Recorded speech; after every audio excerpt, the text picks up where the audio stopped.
Text 3. Kasmin yuge pravratanyam sthane vakena hetuna kuta sanchodita Krishna kritavan samhitam munhi. In what period and at what place was the first begun? And why was this? Sorry, Mataji, there's a word there. I can't read it. Thank you. In what period and at what place was this first begun? And why was this taken up? From where did Krishna Dvaipanya Vyas, the great sage, get the inspiration to compile this literature? Text 4. Tasya putro mahayogi samadrin nirvikalpaka ekanta matir unidro gudo muda evyate. His Vyasdev's son was a great devotee, an equibalanced monist whose mind was always concentrated in monism. He was transcendental to mundane activities, but being unexposed, he appeared like an ignorant person. Text 5.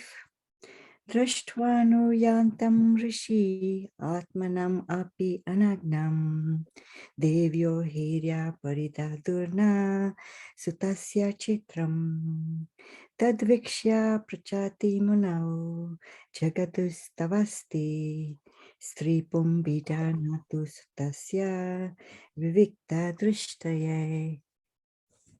While Sri Vyasdev was following his son, beautiful young damsels who were bathing naked covered their bodies with cloth. Although Sri Vyasdev himself was not naked, but they had not done so when his son had passed. The sage inquired about this, and the young ladies replied that his son was purified, and when looking at them, made no distinction between male and female, but the sage made such distinctions. Text 6. Katham alakshita purae samprapta kuru jangalan unmata mukha jadavad vicharan gaja savaye.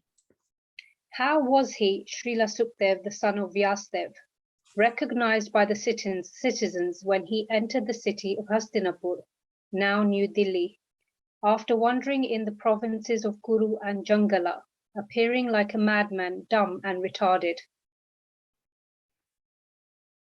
Text 7.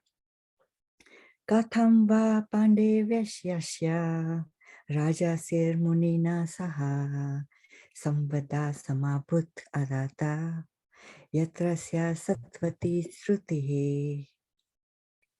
How did it so happen that King Parikshit met this great sage, making it possible for this great transcendental essence of the Vedas, Bhagavatam, to be sung to him? Text 8. Sago dohana matram hi greheshu kramedinam avikshate mahabhagas tirthi kurvam stat ashramam. He, Sukdev Goswami, was accustomed to stay at the door of a householder only long enough for a cow to be milked, and he did this just to sanctify the residence. Text 9. Abhimanyu sutam sutta prahur bhagavato tattamam tasya janma mahascharyam karmani sagrinihina. It is said that Maharaj Parikshit is a great first-class devotee of the Lord, and that his birth and activities are all wonderful. Please tell us about him. Text 10. Sa samrat kashya vahetoho pandunam manu vardhana prayopavishto gangayam anadrita diratstriyam. He was a great emperor and possessed all the opulences of his acquired kingdom. He was so exalted that he was increasing the prestige of the Pandu dynasty. Why did he give up everything to sit down on the bank of the Ganges and fast until death? Text 11. Namanti yat pada nikitem atmana Sivaye haninya danani shatravaha Gatham sa virashriyam anga dushtayam Yuveshat sotra tam aho sahasubhi. He was such a great emperor that all his enemies would come and bow down at his feet and surrender all their wealth for all their own benefit. He was full of youth and strength, and he possessed kingly opulences that were difficult to give up. Why did he want to give up everything, including his life? Text 12. Sivaya lokasya bhavaya bhuteye sa uttama shloka prayana jana jivanti natmaratham asau parashrayam mumucha nirvidya kutha kalvaram. Those who are devoted to the cause of the personality of Godhead live only for the welfare, development, and happiness of others. They do not live for any selfish interest. So even though the Emperor Parikshit was free from all attachments to worldly possessions, how could he give up his mortal body, which was the shelter for others? Text 13. Tat sarvam na samakashva prishto yad ihar kinchana manye tvam vishaye vacham snatam anyatra chandasat. We know that you are expert in the meaning of all subjects, except some portions of the Vedas, and thus you can clearly explain the answers to all the questions we have just put to you. Text 14. Sutta uvacha dwapare samanyutu prapte titiye yuga paryaye chata parasarat yogi vashyavayam kalaye hare. Sutta Goswami said, when the second millennium overlapped the third, the great sage Vyasadeva was born to the Parasa in the womb of Satyavati, the daughter of Vasu. Text 15. Sakadachit sarasvatye upashprasya jalam suchihi vivikta eka asina udite ravi mandale. Once upon a time, he, Vyasadeva, as the sun rose, took his morning ablution in the waters of the Saraswati and sat alone to concentrate. Text 16. Paravajnana sharishi kalena vyakta ramhasa yuga dharma vyaktikaram praptam bhuvi yuge yuge. The great sage Vyasadeva saw anomalies in the duties of the millennium. This happens on the earth in different ages due to the unforeseen force of time. Hare Krishna, please Hare excuse any mistakes I make. Thank Hare you so Krishna, much. thank you. Thank you, Hare Krishna. Thank you. Wonderfully recited. Thank you very much.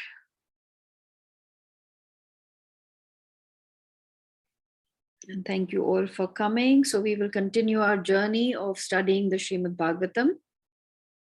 Let me bring my screen up.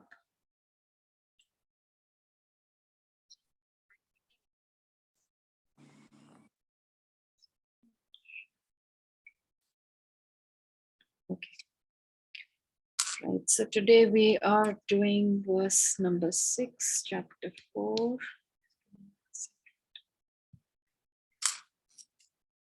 Okay. Yeah.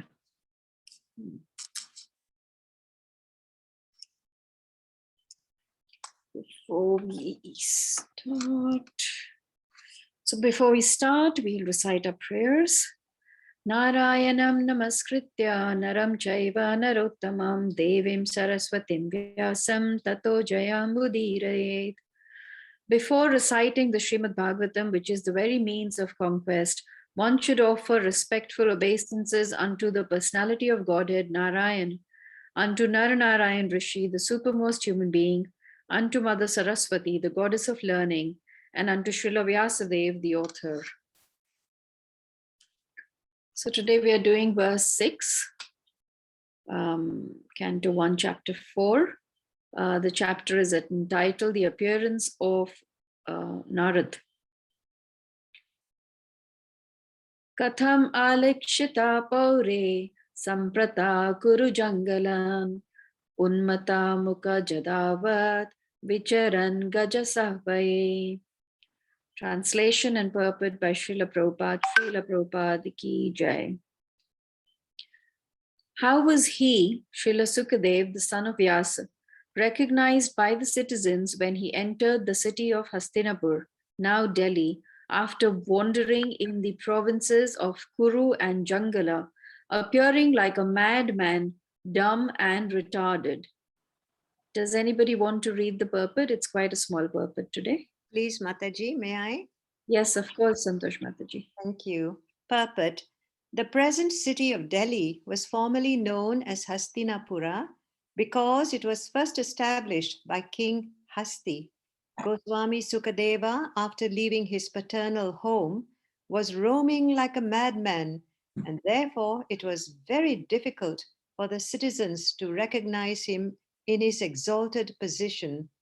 A sage is not, therefore, recognized by sight, but by hearing. One should approach a sadhu or great sage not to see, but to hear him. If one is not prepared to hear the words of a sadhu, there is no profit. Sukadeva Goswami was a sadhu who could speak on the transcendental activities of the Lord. He did not satisfy the whims of ordinary citizens. He was recognized when he spoke on the subject of Bhagavatam, and he never attempted jugglery like a magician. Outwardly, he appeared to be a retarded, dumb madman, but in fact, he was the most elevated transcendental personality. Hare Krishna. Thank you, Santosh Mataji. We'll recite our Mangalacharan prayers before we continue. Om Ajnanatimirandasya Gyananjana Chakshurunmilitam Yena Tasmai Shri Guruve Namaha. Hey Krishna Karuna Sindhu Dinabandhu Jagatpate Gopesha Gopika Kanta Radha Kanta Namostate Tapta Kanchana Gaurangi Radhe Vrindavaneshwari Vrishabhanu Sute Devi Pranamami Hari Priye Vanchakalpatirubhascha Kripa Sindhubhaiva cha Patitanam Pavanebhyo Vaishnavebhyo Namo Namaha. Krishna Chaitanya Prabhu Nityananda Shri Advaita Gadadhar Shivasadi Gaura Bhakta Vrinda Hare Krishna Krishna Krishna Hare Hare Hare Rama Rama Rama Hare Hare. Nama Om Vishnu Padaya Krishna Prasthaya Bhutale Srimate Bhaktivedanta Swami Tinamine Namaste Saraswati Deve Gauravani Pracharine Nirvishesha Shunyavadi Paschata Deshadarine.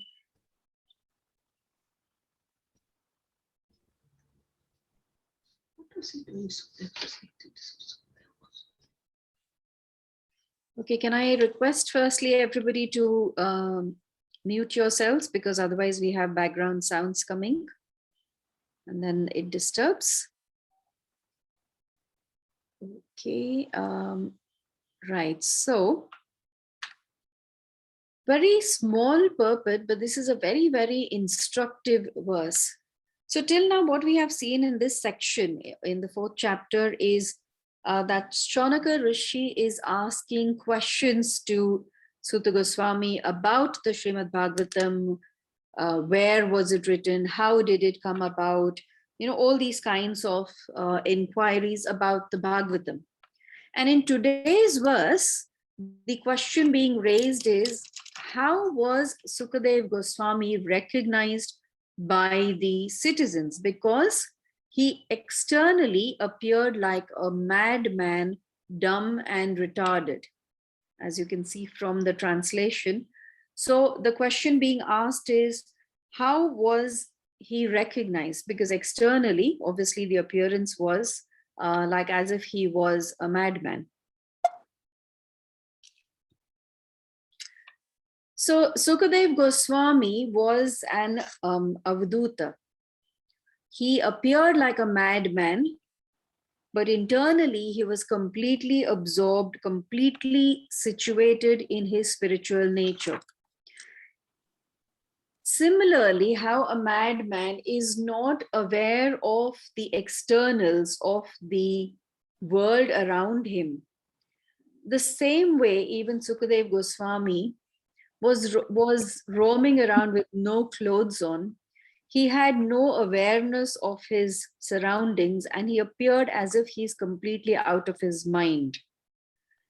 But a madman is out of his mind, meaning that his mind is not able to function properly. So he does not register what he's seeing. He does not hear what people are talking to him. He has lost his intelligence. But although an Avadut appears like a madman, we can see the difference. I'm sorry, can everybody mute yourself? There's some sound coming, I'm not sure.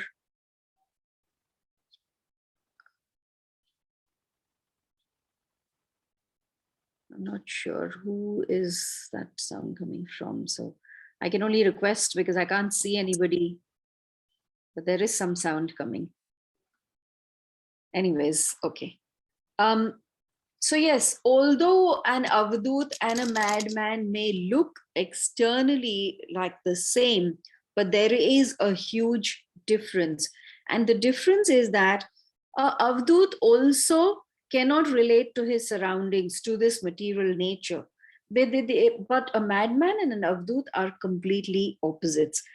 A madman has lost his ability and intelligence to relate to this nature, whereas an avadut or a transcendental person or a paramhansa is actually above the material nature. He becomes transcendental and he does not want to relate to the material nature.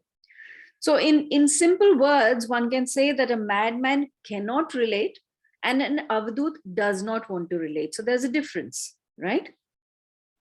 So they're two extremes, but they sometimes appear to be alike, just like when we see the sunrise and the sunset. You see the sunrise when the sun is just rising or when the sun is setting. The colors in the sky, the colors in as you can see in this picture, they look very, very similar, but they are completely opposites.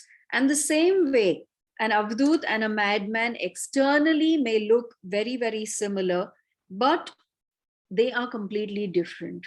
Now the question may be asked that why was Sukadev Goswami dressed like that or behave like that, or he wasn't dressed at all actually. So why was he behaving like that? Does anybody want to shout out some answers? Why do some great personalities behave in this particular manner? Anybody wants to take a guess why?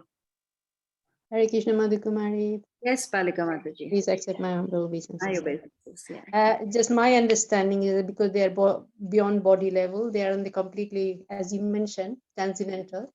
So they are in Atma level, spiritual understanding. Yeah. So they have no aware of his bodily awareness. That's definitely the body.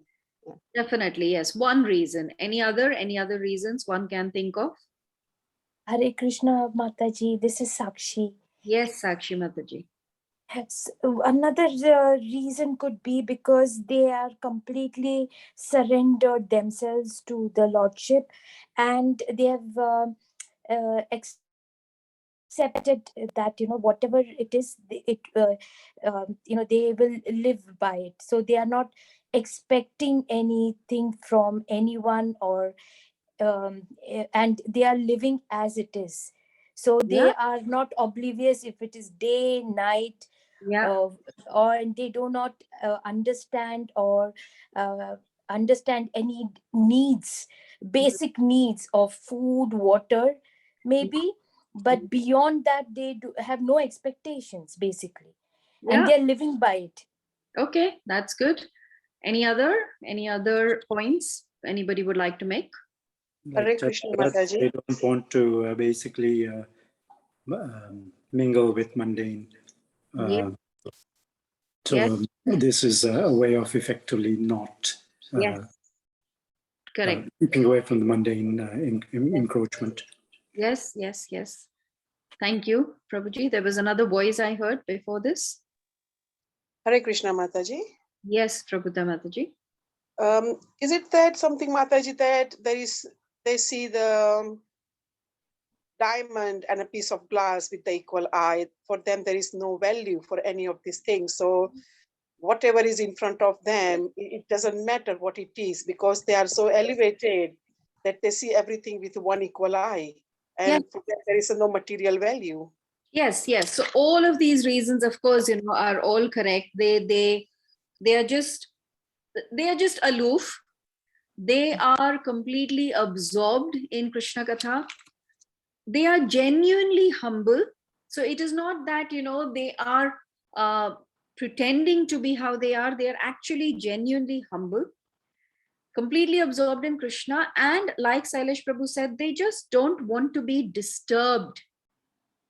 And because they don't want to be disturbed, they actually behave as if like they are mad, so that people don't go near them and disturb them in their absorption of Krishna. And we see in our scriptures, we have actually examples of such personalities.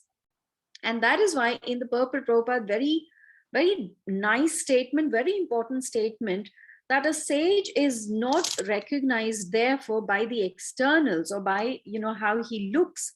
Like here we've got examples of Jada Bharat. Now we've all heard the story of Jada Bharat on previous sessions on chat, so we won't go into the story of Jada Bharat, but externally he looked like as if he had absolutely no intelligence. He was made to stand like a scarecrow in the farms by his brothers, because everybody thought that he cannot perform any other activity because he doesn't have any intelligence. But when it came to giving the spiritual knowledge, he was completely transcendental. Then we have example of Rishabh Dev. Rishabh Dev actually is an incarnation of the Lord himself, of the Supreme Lord. And although he had duties as a king, but he was completely transcendental to sense gratification and sense objects. And then, of course, lastly, we have Jagannath Das Babaji Maharaj. Very famous about him that he would, chant or do his sadhana at places where nobody would want to go, where there would be toilets. And he would do that, he would chant there so that nobody would want to go and disturb him. So we have such personalities. And then very important to understand is that a transcendental person has symptoms, just like when a person is sick, he has symptoms. You are coughing, or you have a runny nose, or you've got a temperature, there's some symptoms that you can say that, oh, this person is sick. Of course, there are some illnesses which do not show any external symptoms. But in general, when a person is sick, you tend to see, you always will tell a person, oh, you don't look very well, because physically, externally, you can see that. Like how it is said that a rich person has some symptoms, in the sense that the way he dresses probably, or, the car that he's driving, or, other things, you can tell that, okay, this person seems to be like, a rich person.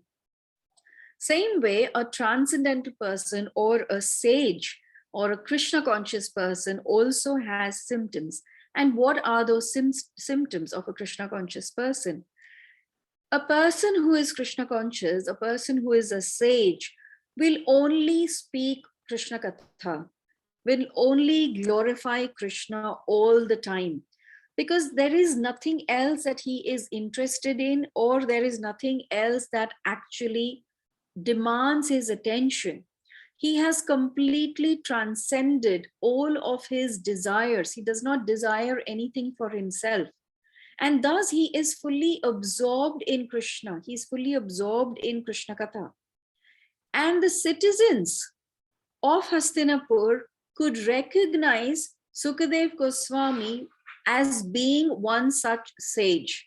So although externally he may have looked like a madman because he was not dressed and he was just wandering around aimlessly, looked like, but the citizens recognized him because they could see that internally he was completely absorbed in Krishna Katha.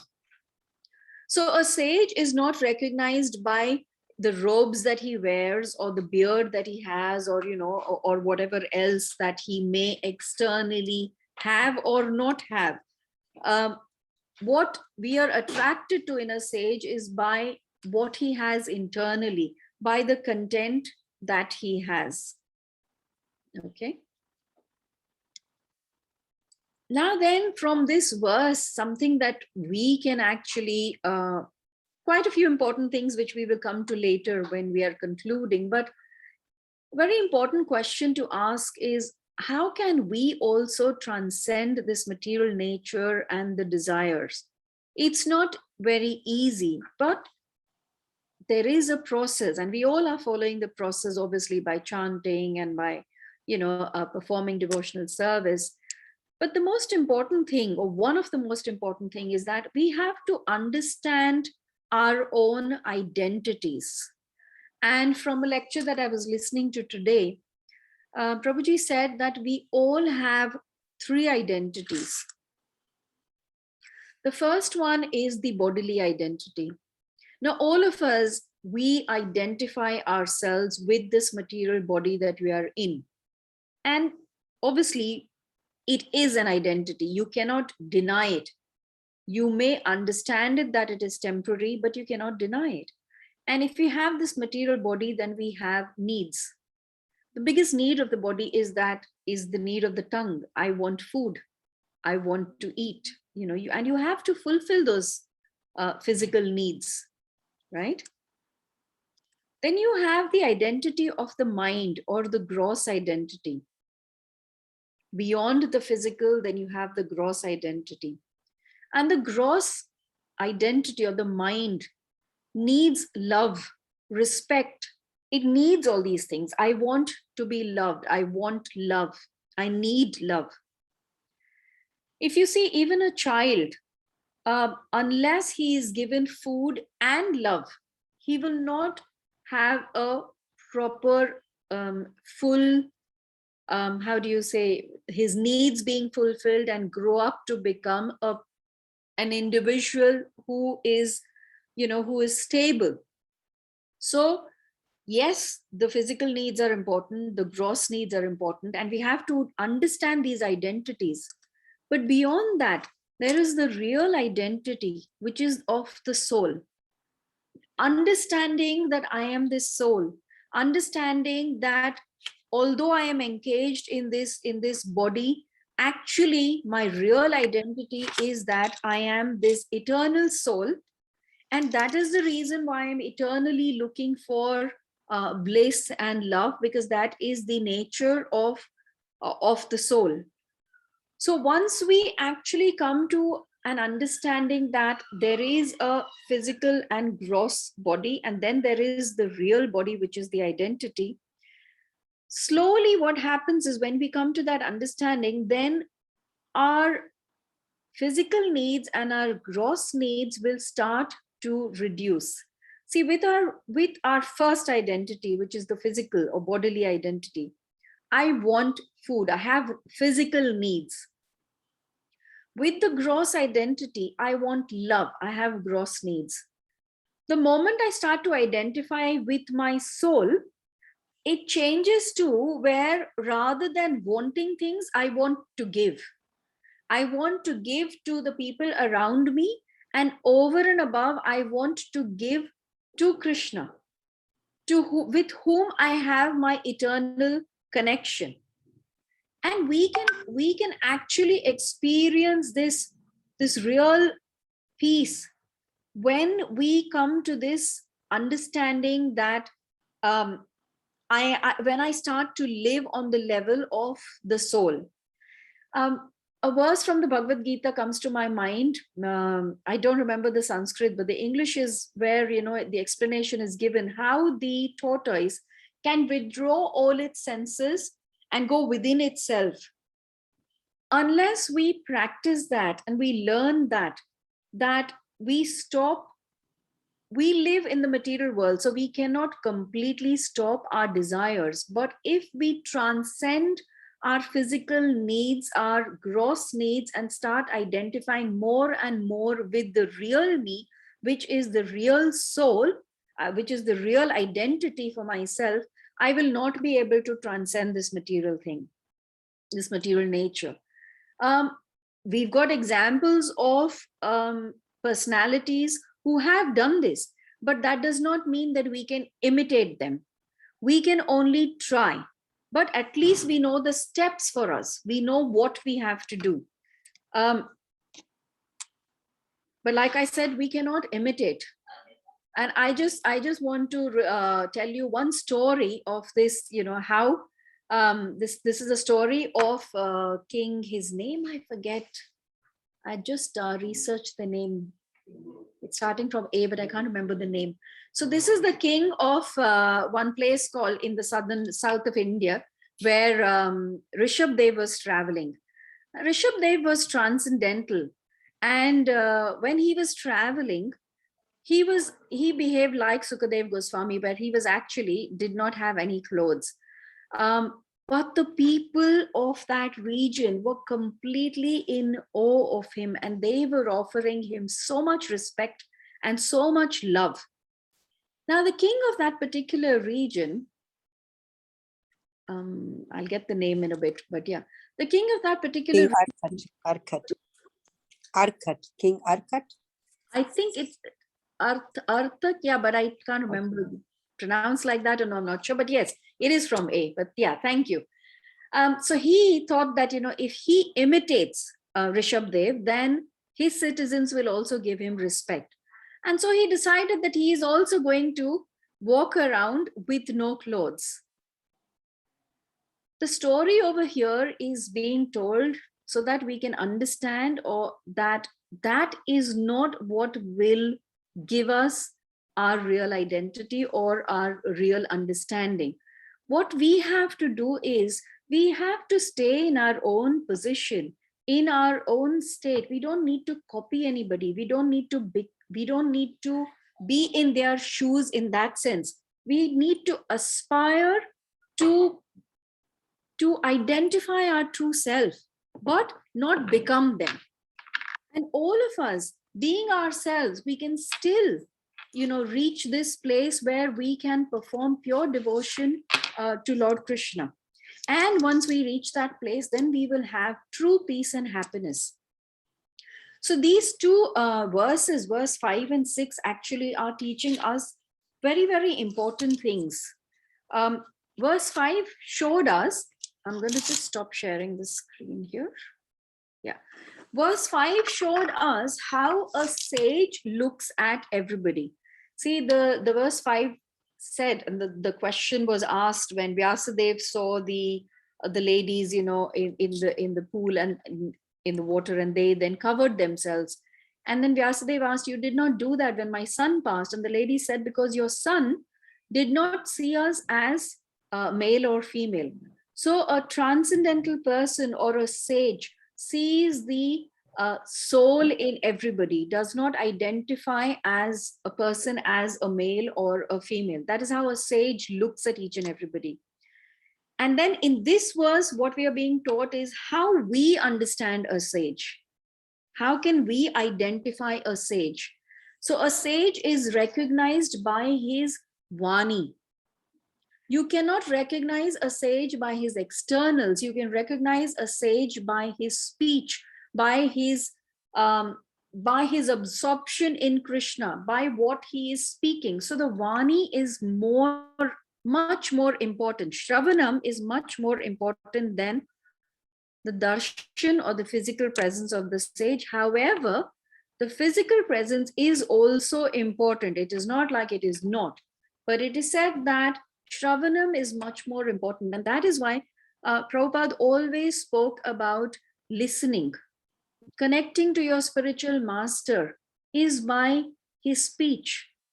You can be in the physical presence of your spiritual master, which is absolutely essential in order to purify you. But in order to continuously, have that association, it is the Vani that is more important. And that is how a sage is also recognized. So this verse actually is talking about how the citizens recognize Sukadev Goswami, who was just a young boy roaming around with no clothes on like a madman, but they could see, like how the ladies could see that here is a sage. The same way the citizens of Hastinapur recognized Sukadev Goswami as a transcendental person. And that is how they recognized him. Not just them, all the sages that were gathered at Naimisharanya. There were so many senior sages in terms of age, but they all recognized and accepted Sukadev Goswami as the one who would enlighten Parikshit Maharaj and all of them as well. So I'll stop here now. If there are any questions or comments, please unmute yourselves and you can ask, or you can correct or comment.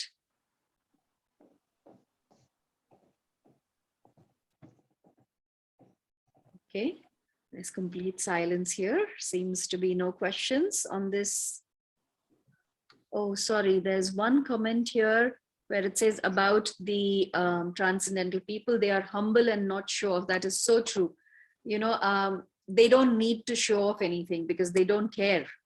So they don't need to show off, and they're genuinely humble. Thank you. Prabhuji, you shared, but I can't read your name. So yeah, thank you very much. Any other comment? Mataji. Very nice class. Thank you so much. Really enjoyed it. Thank you. Santosh Mataji. Yes, I heard somebody else. Yes, Mataji. Hare Krishna. It's Namrata here. Hare Krishna, Mataji. Namrata Mataji. Mataji, wonderful class. It was so beautifully explained. So thank you so much, Mataji. But then Mataji, it again leads to a question, again, a very honest question here, right? So I understand where we're coming from, our needs. And you're right, the more we're doing chanting, our physical needs and our, it's more about giving. So I understand exactly what you're trying to explain here. Not that I'm saying I'm there yet, but I understand where we're coming from. It's very hard when you have kids. My daughter is only 12, and the face, Mataji, that she's going through. Oh, can I have Spotify? Okay. Can I now have the Nike Air Jordans? Oh, okay. What color can I get? Okay, Dad, can I now have this? Can I have that? And it's not like the dad says, obviously we can afford it. I'm like, that's not the point. The point is, it's the temporary happiness that she's getting because she's seeing her friends having it. She's going through a good school where she sees all people, and it's trying to make her understand that, beta, this is temporary. We're gonna get it. It's not that we can't afford or what we should do or what's the right thing. I mean, she would always come up with a plan. She would say, right, I'm gonna get really good grades, or I'm gonna clean my room every single day before I go to school. So she is also like, okay, I'll help you with dishwasher. So it's not like she's saying, I just want. She also wants to help and give, but it's making her understand that it's okay. Let them show off. Who cares about other people showing off? Just being happy in what you have. So I do keep talking to her about soul and everything, Mataji, but it's very hard when you're a mother to make your child, because the kids generally don't want to listen to the mother, right? Because they think the dad is giving, so it's fine. The mother is just complaining. So how do you bring that balance to make her understand? Don't worry about others. There's no point showing off. Let's be humble and let's be kind. And how do you do that, Mataji? Sorry, so many questions in one go.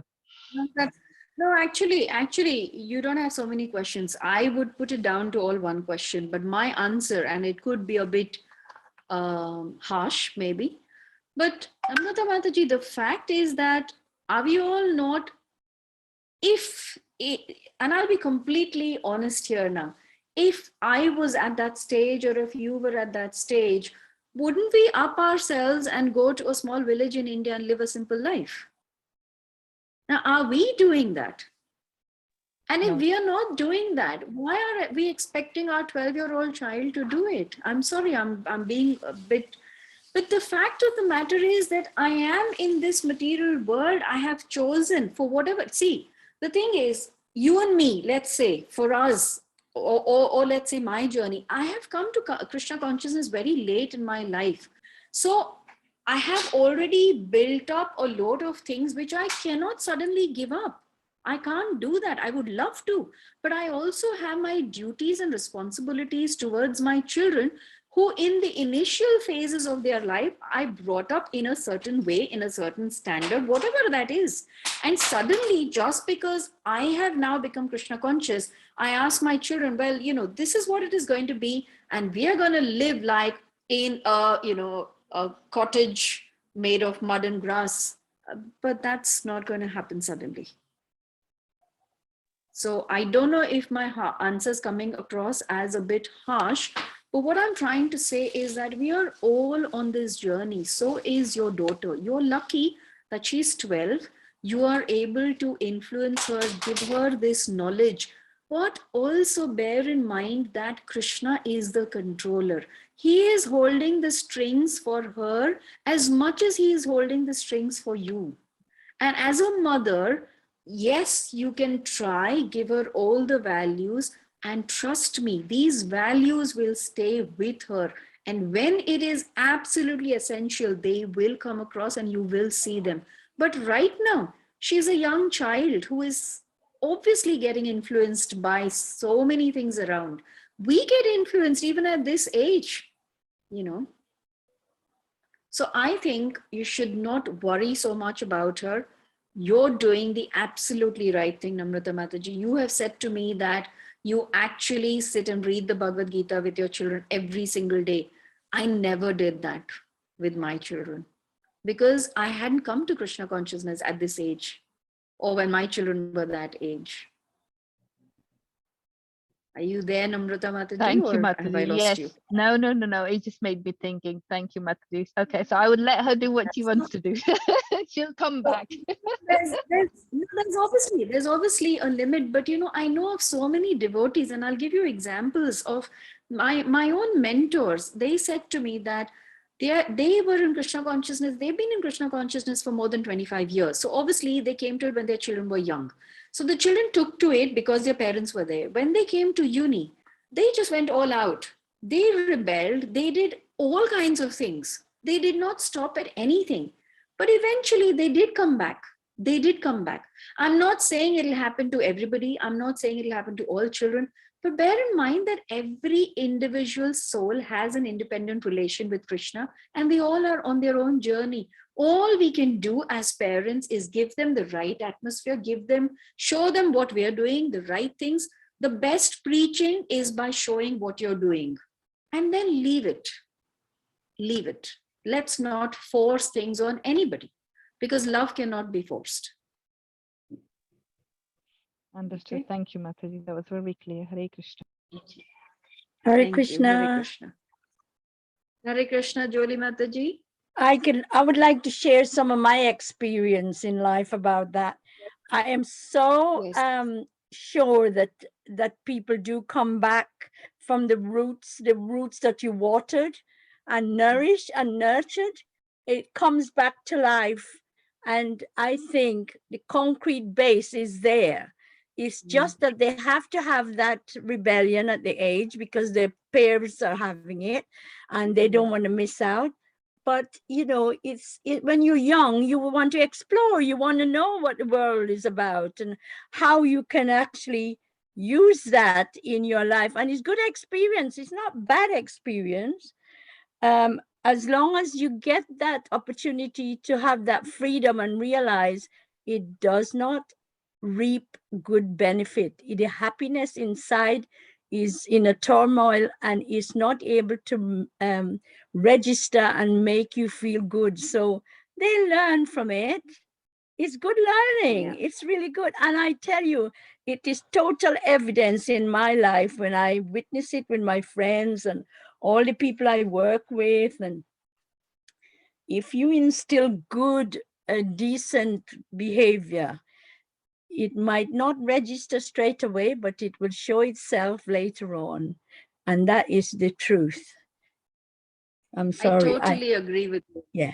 I Thank you, totally Mataji. agree Thank with you, you. Jolie, Mataji. Totally. Thank you. Thank you for sharing. Yes, it's true. It is Any true. other? So take my word for it and come back to me if it isn't. You Thank you, probably Jolie, will, but Mataji.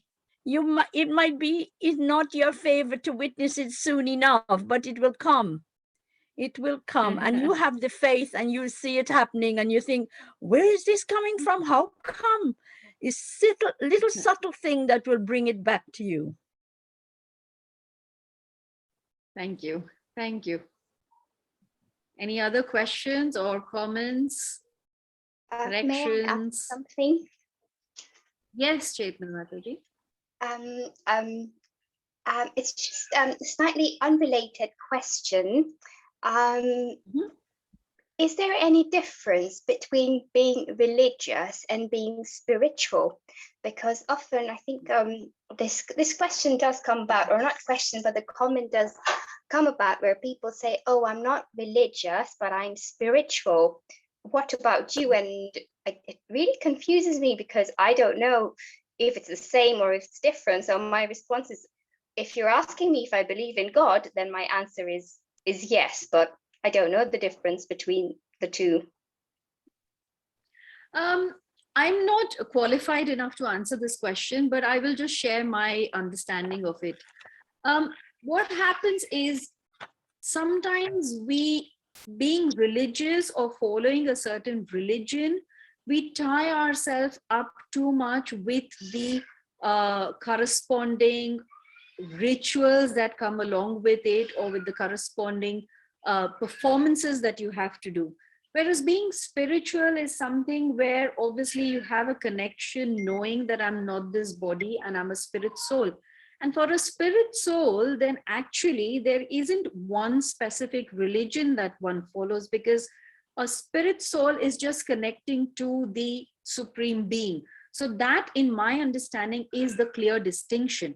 However, saying that, a lot of people use this to do their own things, in the sense that I will not follow this, or I will, like, let's say, Krishna consciousness is spiritual because it is actually food for your soul. But in Krishna consciousness also, we perform various activities like waking up, we have pictures, or we have deities at home, we do the aarti, we do all those kind of things. Some people from the outside can say, well, these are also ritualistic religious activities. However, they are not, because they are on a spiritual level if you have that kind of consciousness. So herein is the difference. I always say that the difference is in your consciousness, not in what you're performing externally, but it's your consciousness. So you may be performing, like for an example, growing up as a Hindu, we've kind of done these same things in our house even before I became Krishna conscious. But at that time, was I conscious of the Supreme Lord? Was I conscious of myself being a spiritual being? I wasn't. I was performing all these activities, so-called religious activities, as something which is done by pious people. My parents did it, so I did it. But I didn't have the awareness of myself as a spirit soul. So spirituality would be awareness of your spirit soul, and then performing those same activities, but on a different level with a different consciousness. I don't know if that helps, Chetna Mataji, but this is my understanding. Yes, it does. Thank you very much. Hare Krishna. Thank you, Hare Krishna. Any other comments, questions, additions to what Chetna Mataji has asked? If there's anybody who would like to share. Hare Krishna Mataji. There's a... Hare Krishna. Sorry, we've got an echo. Give me a sec.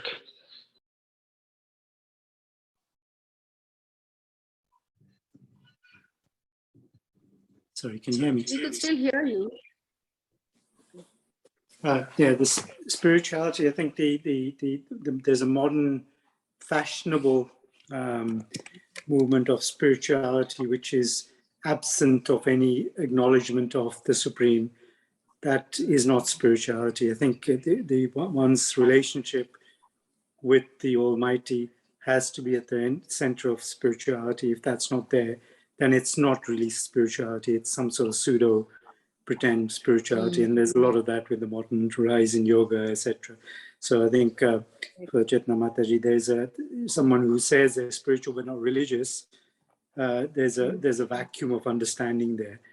One in Krishna consciousness, we're spiritual, but centric around our relationship with Krishna.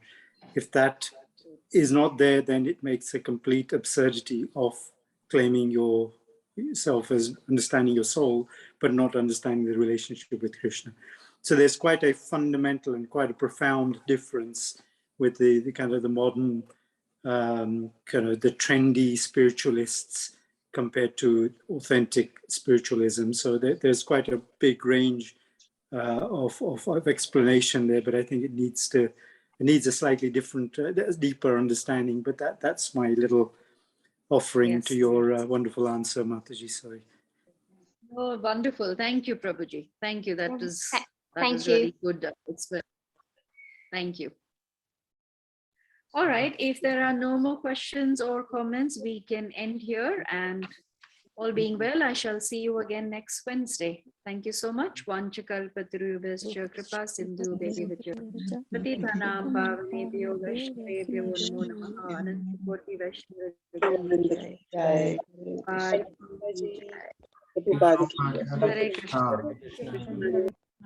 Thank you. Hare Krishna. Thank you, Madhu Kumari. Thank Hare you. Krishna. Hare Krishna, Mataji. Hare Krishna. Hare Krishna, Mataji. It was a wonderful class. Thank you. Hare Krishna.